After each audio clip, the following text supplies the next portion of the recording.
Ojla, a je vam tudi september tako hektičen?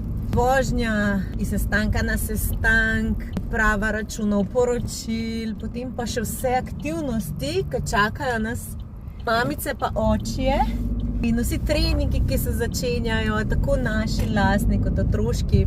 Glavnem, jaz moram priznati, da sem kar majčken stresu, kar se tega tiče. Tako da verjamem, da bo oktobra boljše, ko se vse poravna, ko si vse koledarske aktivnosti lepo uredijo, ko si vse zapišem in organiziram. V tem času vam bom posnela par videočkov, tako da vseeno malo natekočem, kaj se kaj dogaja trenutno v področju digitalnih medijev ali pa digitalnega oglaševanja in marketinga. Mogoče bi samo tole povedala, slišala sem, ne vem, če je res, mogoče še kjera to slišala, da naj bi nekdo nekje nekoč začel preverjati, ali so naše ocene, reviewji, mnenja, kakorkoli bi temu rekli, na spletnih straneh, na Facebook straneh realni.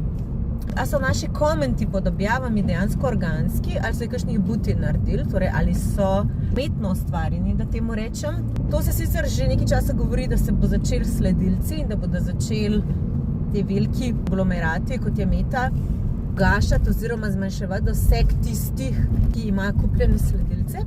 Pa moram reči v praksi, da tega še nisem zaznala. Me pa zanima, če ste vi to mogoče kje opazili, da so se vam začeli nekateri računi manj prikazovati. Ker to seveda ne sugerira, da so to res tisti računi, ki so tako ali drugače prekršili pravila, da temu rečem. Tako, ampak vseeno, me zanima, če ste to zaznali. Ta ptičica mi je to prišepnila, da se bo začelo v Ameriki dogajati, oziroma naj bi se že začelo, potem pa se bo to razširilo. Kako bodo to preverjali? Evo, je pa zame skrivnost, nimam pojma.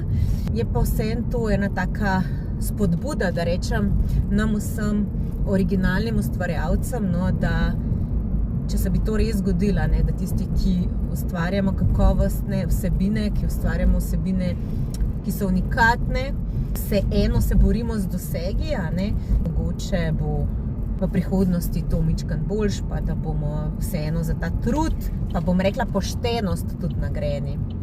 Čau!